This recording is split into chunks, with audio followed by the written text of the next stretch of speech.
Ba-da-da, yeah. Ba-da-da. If you got a dream, you gotta vibe with me. The song is called Don't Give Up on Your Dream. So for those who are dreaming and for those who are teaching little dreamers, I want to dedicate this to you all. Don't give up on your dreams. Here we go. And don't give up on your dream. You can be whatever you wanna be, baby. Perseverance is the key. Ghetto child, you got something. Don't give up on your dream. You can be whatever you wanna be, baby. Perseverance is the key. Ghetto child, you got something.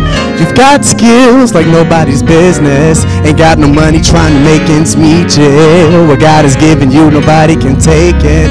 It's up to you to either make it or break it. Cause you can sing, yeah, you can rap, yeah. Cause you can dance, cause you can write, follow your dream. Don't waste your life on silly things, man. Listen to God, He's got your future planned. So don't give up on your dream. You can be whatever you wanna be, baby. Perseverance is the key. Ghetto child, you got something. Don't give up on your dream. You can be whatever you wanna be, baby. Perseverance is the key. Ghetto child, you got something. And you know music brings you to life. You got to feel it in your soul. You got to let the world know that everybody has a purpose and plan. It all starts with the dream and then reality, man. Check it. This is only for the brave one who can step up and tell the voice of fate to hush. Shut up. Something unique about a culture like us is that hip-hop is universal, one love, and the negativity it's got to cease. Young girl, use your gift to bring the whole world peace. Don't be scared, don't be shy, you got to let them know. You gotta give from God the shoe that's worth the show. So don't give up on your dream. You can be whatever you wanna be, baby. Perseverance is the key. Ghetto child, you got something. Don't give up on your dream. You can be whatever you wanna be, baby. Perseverance is the key. Ghetto child, you got something. Rock, don't give up, don't give up now. Don't you give up, you can't afford to give up now. Don't give up, don't give up now. Simply because you got something. Don't give up, don't give up now. Can't afford to give up, no, don't give up, no. Oh, yeah, oh, don't give up on your dream. You can be whatever you wanna be, baby. Perseverance is the key. Can't afford to give up now. You can't afford to throw in the towel. You gotta keep fighting and believing that it will come to pass. Don't give up on your dreams.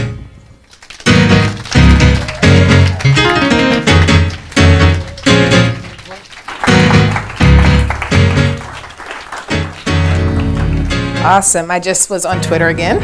Someone said, watch out, John Legend. Well, thank you. So we're excited to be back, and I hope we've got a good crowd that also stayed to join us. Marco, as you all see, always brings such love and optimism and faith to his students and to this work, and so I'm so appreciative that he stayed with us. So I'm excited to bring you back to specifically talk about Nashville, our 200 core members, our 385 alum, the 80 schools that our teachers are in, and 13,000 students who we work with. As I've been watching some of my friends and colleagues, one of the things I've learned is the power of storytelling. And so I'm going to start telling, with a quick excerpt from a story. This is a book that my dad used to read to us at Kwanzaa. And I just bought it for my kids, and I have a 3-year-old and a 9-month-old. And so I'm going to start reading that, and then I'll share a bit why. And then we're going to actually talk to Kyle, Ali, and John Driscoll, and I'll share a bit more about them in a second. So this is called The People Could Fly. They say the people could fly, say that long ago in Africa, some of the people knew magic, and they would walk up on the air like climbing up on a gate, and they flew like blackbirds over the fields, black, shiny wings flapping against the blue up there. Then many of the people were captured for slavery. The ones that could fly shed their wings. They couldn't take their wings across the water on the slave ships. Too crowded, don't you know? The folks were full of misery then. got sick with the up and down of the sea. So they forgot about flying when they could no longer breathe the sweet scent of Africa.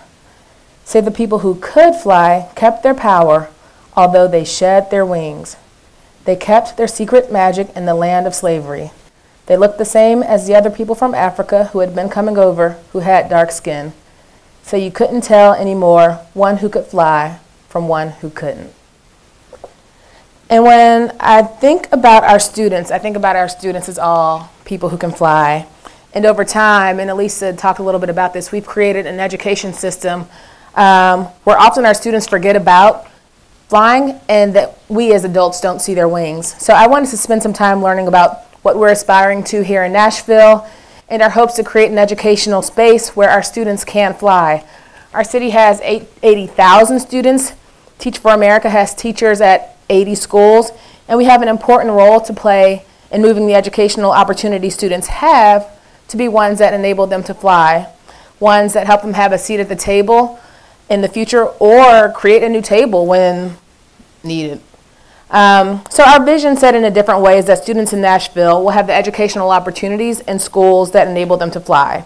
So we're about to learn a little bit more about what that looks like in action, what we're aspiring to, and what we're working for.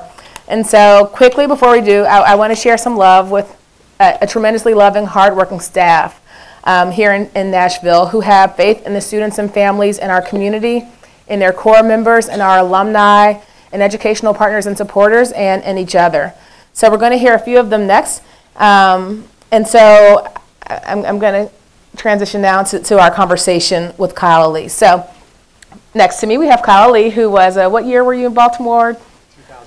2009, proud Baltimore core member, and John Driscoll, who is, as you all have probably noticed, it's a Teach for America love match. So Annie Driscoll is his wife, so they met as New Mexico core members in 2004. As we think about our growth process, a critical point in our growth process is Summer Institute. And so Kyle and John are going to talk with us a little bit about Institute. This year we're having and hosting Nashville's first regional institute, and this is one of a few institutes happening across the country, but I see Grant Van Eaton back there cheering, and Grant has been working institute for a number of years. So I'm going to start actually with a non-institute question because we did just end recruitment season, and I always think it's fun to share the how we met story about how you came to join Teach for America. So Kyle, can you share how you learned about Teach for America and what led you to join? Yeah, absolutely. I think you may. Yeah. Is that? Let's see. Yeah. Good? Okay, thanks. I learned about Teach for America through a handful of friends who did the Corps in Baltimore, and that's ultimately where I ended up teaching. I spent a little time out there, got a chance to see some of their classrooms, and what it made me do is really think about my own experience, particularly as a student. You know, I grew up outside of Chicago, and I remember being a little black boy in my elementary school classrooms, and I remember even at that age realizing the difference in the way that my teachers treated me when they thought I was one of any little black boys in that class, and when they discovered that my father happened to be the assistant superintendent of the school district. Both of my parents are career educators. You know, I was very fortunate in the sense that my parents were able to navigate the system to get me into a magnet school, that they were able to move when the school system that I was in wasn't good enough, and college for me was never really a question of if, but where. And so as I looked out those classrooms in Baltimore and so many other classrooms that I got a chance to visit, and saw so many students that were smarter than me, had more work ethic than me, but maybe just did not have the same opportunities as me, I really felt like I had an obligation to become a part of this work. So I joined the Corps in 2009. After my Corps commitment, I've been a part of staff ever since. Awesome. John? Well, I grew up in a family that was always very focused on social justice, and so, you know, I always knew that was the work that I was going to do. And my senior year at University of Memphis, I saw a poster in my advisor's office for Teach for America, and I thought, hey, that's going to be the perfect avenue for me. And I applied then and didn't get in, which was absolutely the right decision. So I spent some time working in bike shops and came to the point where I had to ask myself if I was really doing what I needed to do for the world, and decided that teaching was the best fit for my interests and the impact I wanted to have, and went back to apply, and this time made it in, and I'm really grateful to have been able to start teaching in New Mexico. That's awesome. And so John actually just so you know, so Kyle is running our Summer Institute, and then John actually is preparing to start a charter school in 2015 in partnership with Martha O'Brien Center here, and before that worked at Martha O'Brien Center. So, but he's going to be a school director this summer at one of our placement schools. So let's talk Institute. Tell us, why are we doing a regional specific institute in Nashville? What's your vision? What's the need? Yeah, absolutely. We're doing a regional specific institute here in Nashville because our students absolutely deserve it. There are going to be up to 1,000 students that have the chance to engage in an enriching, exciting summer experience when we bring our core members here to this city. And I can't wait for our core members to get a chance to meet those students. We're working in 3 really diverse, really unique communities that have community members that are excited to welcome our core members into this place. And when I think about Nashville, you know, I can't think of a better place to have a regional institute. It makes me think about, you know, 3 fundamental truths that I believe really define this place. And first and foremost, which is that leaders emerge here. Leaders have always emerged here. When you think about individuals like Diane Nash or Jim Lawson, those are individuals that came here to Nashville to really make their name through their work. The second is that movements are born here, whether you're talking about the second wave of the Freedom Rides or whether you're talking about the sit-in movement. This is a place where ideas catch fire, and the history that those ideas make is not just the kind of history that ultimately ends up changing the face of this city, but that has changed the face of the American South, that has changed the face of the country, and that it has indeed changed the face of the world. So being able to bring our core members to Nashville, having them have the opportunity to engage with some truly dynamic, truly special students, to embrace the new kind of diversity that defines this city. Again, I could not think of a better place to bring a program like that than right here, right now. Awesome. And I'm going to ask John to share some of his reflections about what, as he's starting to think about Cole Elementary School, where he's going to be a school director, what he's thinking about his vision. But then would love if folks have questions for them. We'll take about 1 or 2 questions from the audience. So, John? So similar to what Kyle said, you know, for me, the highest priority is the impact this is going to have for a lot of kids here in Nashville. When I moved to Nashville, it was the first year that the district was not able to have summer school programming. And in my work in some different schools and communities, I saw so many kids like Muhammad who, you know, would make amazing gains during the school year and then show up on the first day of school and be so pumped to be there, but would have regressed so much during the summer. So I think we have a great opportunity to really provide a great summer for kids. It's going to set them up for success moving forward. I'll also say, and it kind of gets back to what Alicia brought up, we have a great opportunity here to make sure that our teachers are engaged in the community and are aware of the community resources that exist here in Nashville. Our teachers from day one are going to have that network of support for them and for their students that they can draw upon. I think that's going to be extremely beneficial for them. That's great. Do we have questions from the audience that you're thinking about specifically around Institute?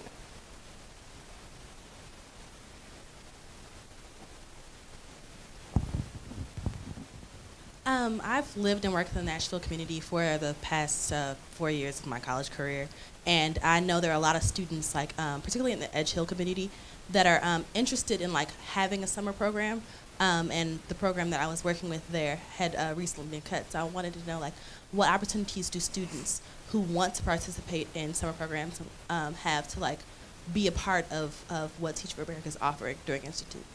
And so that's Jalecia Singleton, who's a senior at Vanderbilt heading to the Atlanta 2014 core.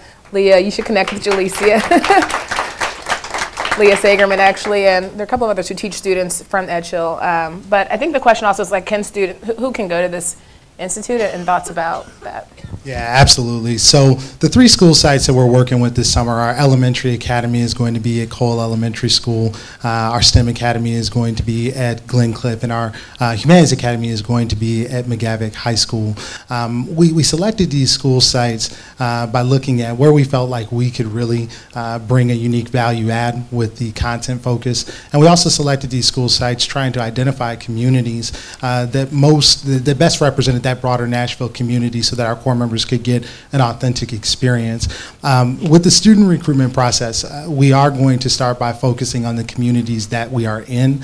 As we take a look at enrollment, we will then kind of expand out to the cluster, and from there look citywide to see if there is student interest. I think that's something that is so very important to us as an institute team, is that in this first year, I think we'd love to be across the city, but more than being across the city, more than serving a lot of students, it's about getting it right in our first year so that we know what we need to do into our second and our third year. We plan on being here for a long time, and so we want to make sure we get it right this first go around. So I know there's a lot of student interest, and I can guarantee in future years we'll be able to meet, hopefully, the interest of a lot of students across the city.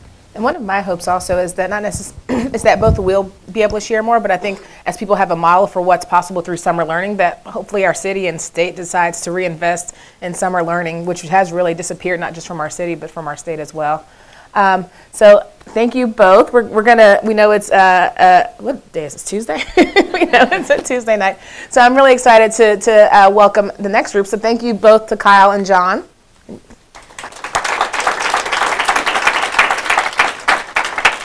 So the next group I'm going to ask to join us are Chris George, and then Lizette Garza and Stacy Crescencio are going to come back here. And so one of the things you all heard Matt and Elisa talk about is thinking about culturally responsive teaching and what does a culturally responsive education look like. So y'all can come on up.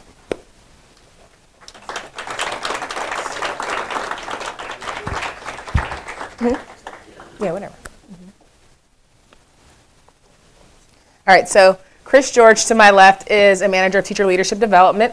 Lizette is a first-year core member, 2013 core member, and then you all heard from Stacy Crescencio. And so what I want to do now is to have a conversation about culturally responsive teaching. I'm going to start with sharing a little bit about Chris George. So there was a Memphis TLD, so Teacher Leadership Conference last year, and so as Lindsay was leaving a session, she told Chris George to go. She said, "This should be a good session for you. It looks really interesting." It was Curtis Acosta. So you went into that session, and we'd just love to hear kind of what happened. I remember how you came back from that conference, so just talk about what happened. Yeah, so a lot happened in that session. If you know Curtis is an incredible storyteller. So I think that's the way he runs most of his sessions. So you're going to get a lot of information and some great stories. And I think that's what spoke to me the most was first just hearing like his story and like what his students were able to do. And then the thing that really like struck home to me was the actual lesson that we were kind of participating in. And this is a lesson that he had created that his students go through every year. And it was this lesson centered around this concept of hegemony. So what hegemony is the cultural, economic, and ideological influence of a dominant group over another group. And I was just blown away by what we were doing. So he broke us up into groups, and we all had selected different texts. And what was so powerful that it was the variety of texts. We had an excerpt from The Devil's Highway, all the way to an excerpt from a hip hop song, Food by Common and Kanye West. And we were all breaking up and really deeply analyzing these texts and looking at the influence that we're seeing over this particular author. And that just really, it just married two things that I knew I believed about education. And that one, that we need rigor, and rigor that matters for our kids. Not just rigorous multiple choice questions, but rigor that's going to set them up to be critical thinkers, that are going to set them up to be activists in their community, and to do the things that matter most in their life. And then two, that we need to set our students up to be able to deal with the realities that they're going to face, and be real about that. And that means engaging our students and families and our community in difficult conversations. And I saw all of this happening in one lesson, and I remember thinking to myself, I think I actually expressed this to you guys, like, this is the holy grail of teaching. And so I think that just his concreteness and his ability to take something that's often hard to grasp and to put it in action and to see how that then in turn set his students up to be successful in very meaningful ways was really powerful. One of the things he shared, Curtis Acosta shared when he was here, as a reminder that he taught for 20 years, and that's part of how he learned all those things. So I feel like culturally responsive teaching is at risk of becoming like edu-speak. So we'd love for you to share what you think when you think about a culturally responsive classroom. Yeah, I think, put simply, it's good teaching.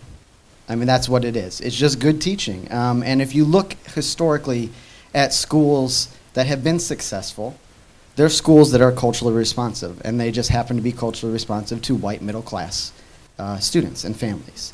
And so all we're doing is saying that our kids deserve that too. And we are trying to figure out what that looks like and what that means for our unique context in Nashville. And I think that it pushes students and teachers in ways that are good for everybody. It's good for our country, and it's good for us as individuals to think about these big questions, because we haven't done that as a country. And you can see that in the things that are happening and the conversations that are happening around it. We're not having the right conversations. And so culturally responsive teaching is understanding that we all come with funds of knowledge and experiences, and those funds of knowledge and experiences in our culture and identity create our filter. And that filter impacts the way we send and receive information. And if my filter as a teacher doesn't match up with my student's filter, then not all the information is going to get through. And I'm not going to be reaching the academic goals and the personal goals that we want to reach. And so all it is just trying to align those filters so that we can better communicate with each other, we can better understand each other, both where we come from, what are our challenges, and what are the strengths. And it allows us to see our students' diversity as an asset instead of some thing that we have to overcome or plan for. So I think that's what it personally means to me. It's just good teaching. Great. Well, part of why I brought Lizette and Stacy here is because George is Lizette's MTLD at Cane Ridge High School, where George actually also taught. And so I know Lizette she was a sociology major, I believe, right at Baylor. So she comes to this work with a lot of passion and interest about this. But I would love to hear how this thinking has started how it's been integrated into your classroom and how you kind of think about it as a teacher. Yeah. Hello. Okay. Good.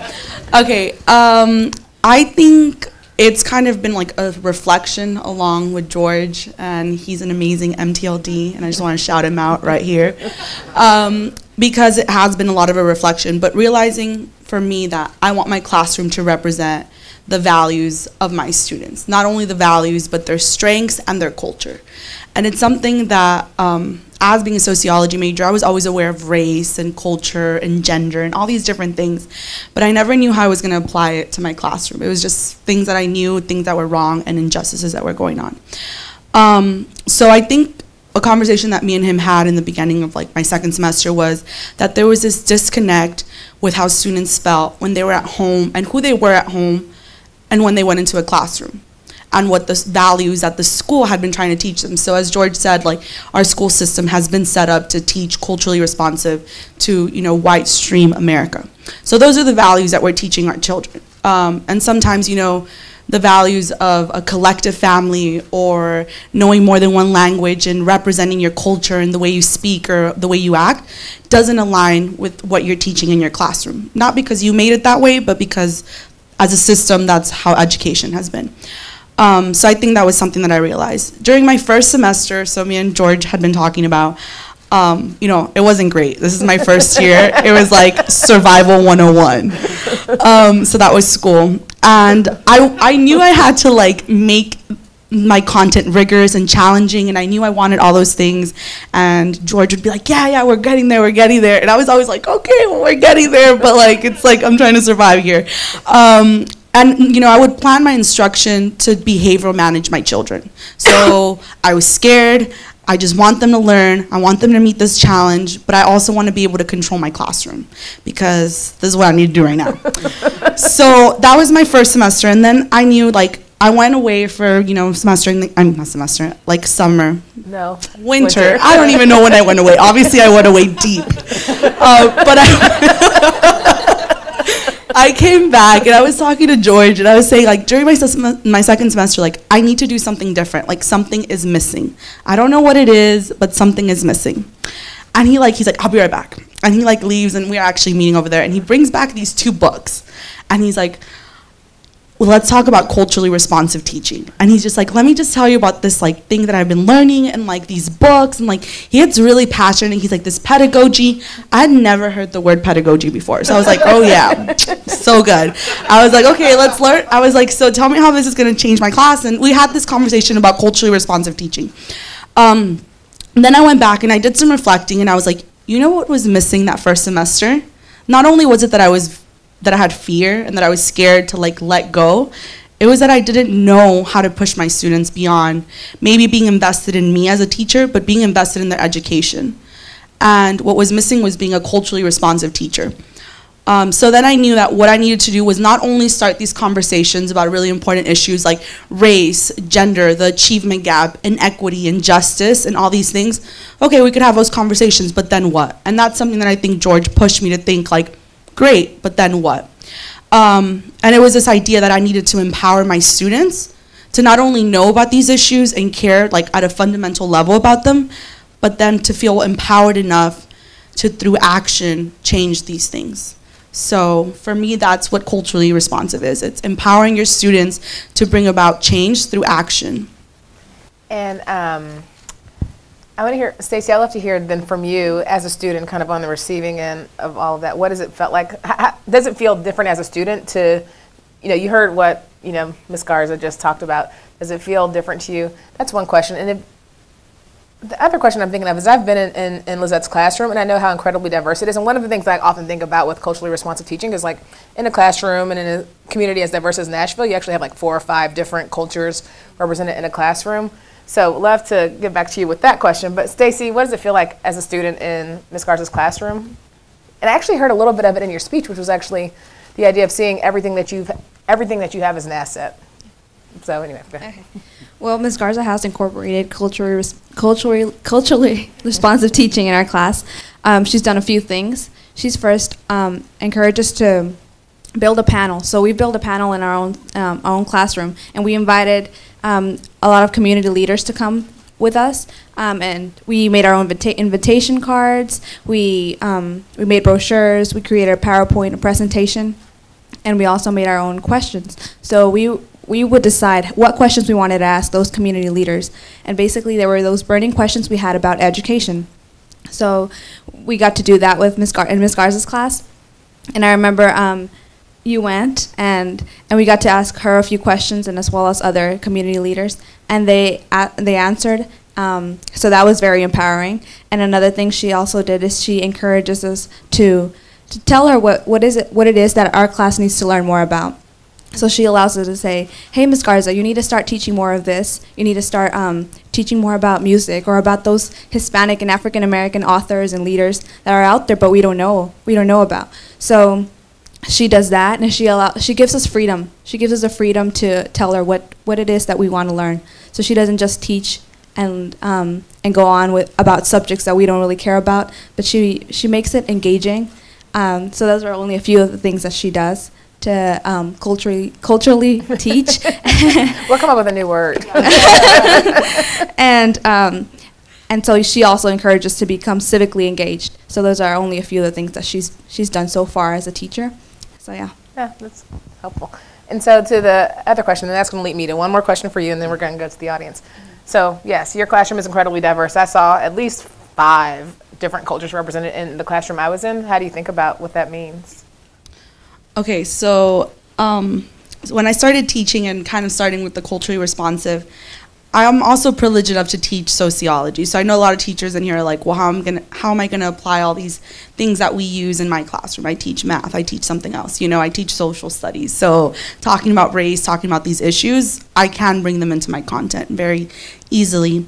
But one of the things that I kind of checked myself was, I'm teaching a lot about African American culture, and not even just teaching about African American culture, but representing those strengths of my students a lot more.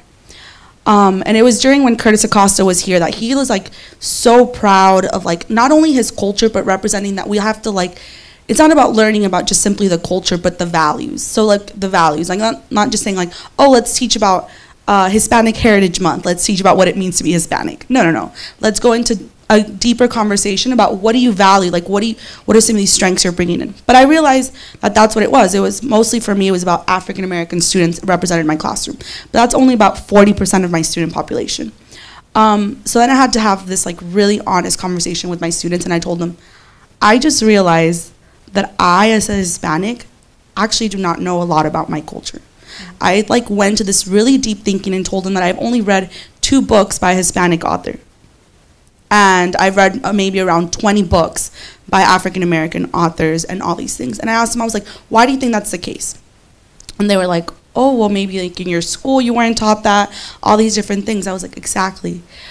But how was it that we got these literature or these values of African American culture into not only our schools but colleges being represented? When I studied sociology, I studied a lot of different theories and all these things, and I told them it was because there was a movement behind it. There was a movement of the civil rights, and the civil rights push for literature, for values to be recognized as part of America. And I realized that Hispanic, my Kurdish kids, my Middle Eastern, and other people hadn't had that civil rights movement or that movement that was able to push forward all these different values and ideas and literatures through their cultures. But they're all represented in my classroom.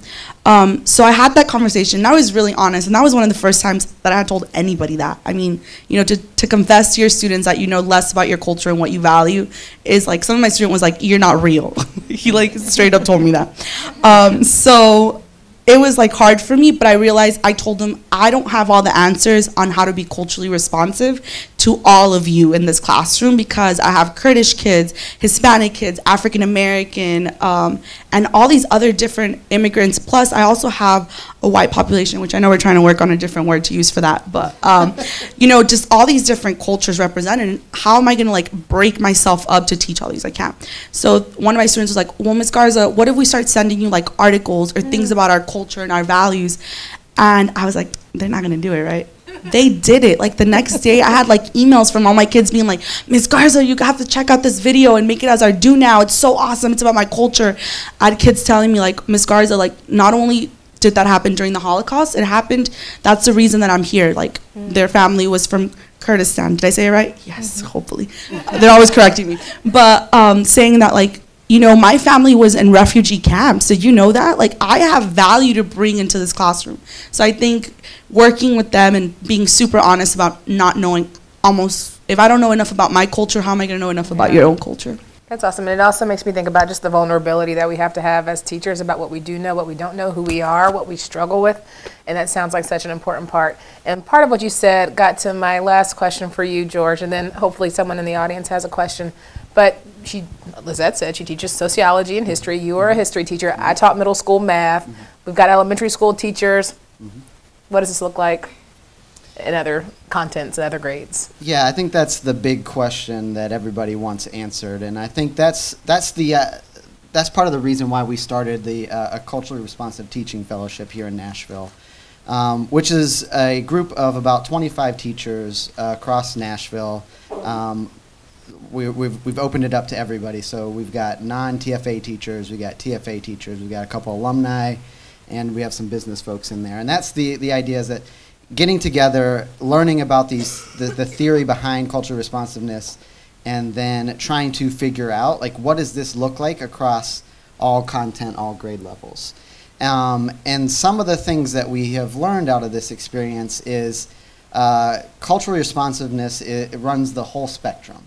And so you can do things like Ms. Garza has done, where you're doing these big projects that center around these deep concepts of race, identity, and privilege, and that is cultural responsiveness.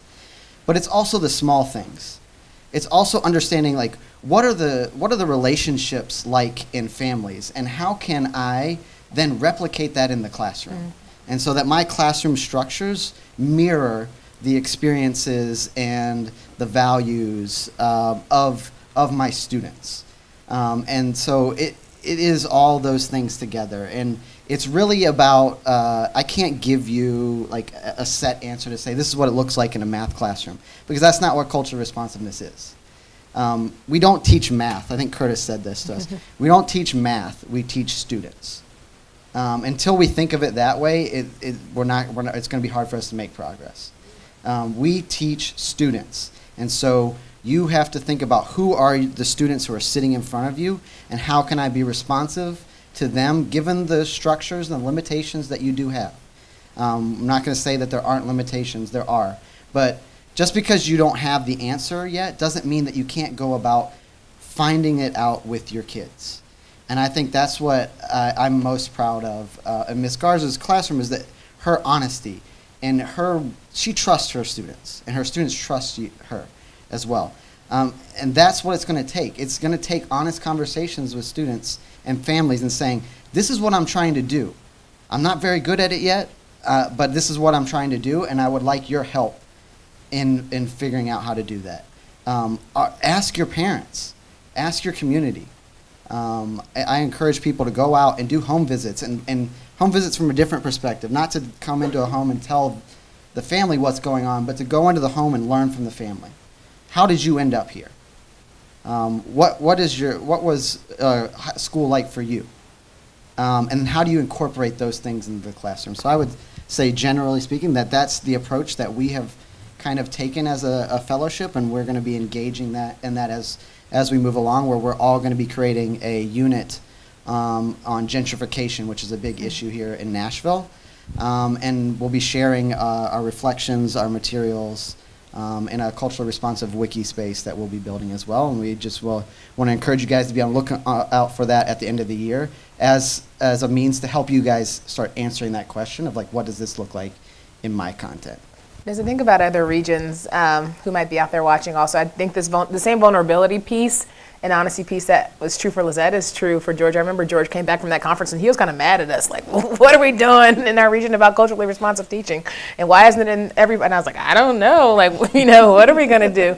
But I think it was part of the kind of the we don't know, and let's kind of see where it's going to take us, and then taking risks. And so I just kind of want to, highlight that also. So I think we have time probably for one question from the audience. And if we don't, that's okay, because we're running late on time. So it looks like we do have one. Okay. Hi. Let's say your name and where you teach.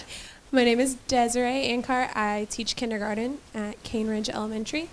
My question is for Stacy. I would like to know what aspects about Miss Garza's class or any other great classes you've had so far would have been beneficial to your education earlier on. Okay, so I feel like learning about certain things would have been beneficial earlier on. I feel like in history class, a lot of the times when I was small, it came harder for me to learn about history, especially because it didn't involve me, or it wasn't anything about me, So it became harder for me. So a lot of the facts that come easy to other children were not important to me, and were like, okay, I have to learn this and I have to know it, but why? So a few of the things that she's been teaching us is about the different cultures, and like Hispanic cultures and the Hispanic leaders that have existed previously.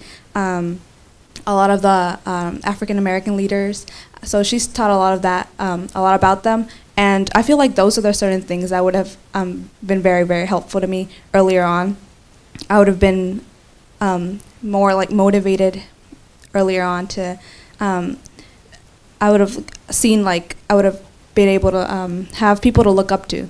So if I would have learned about many Hispanic leaders, then I could have been, like, earlier on discovered that it's not only a certain race that can become successful, but the rest of us can also become successful. So I feel like learning about and reading books about Hispanic authors and African American authors would have been very, very helpful. So those are certain things, yeah. Thank you. Well, I'm thankful for everyone who has shared tonight. I'm thankful for the crowd. Y'all have been an awesome audience, and so I just want to shout you all and thank you.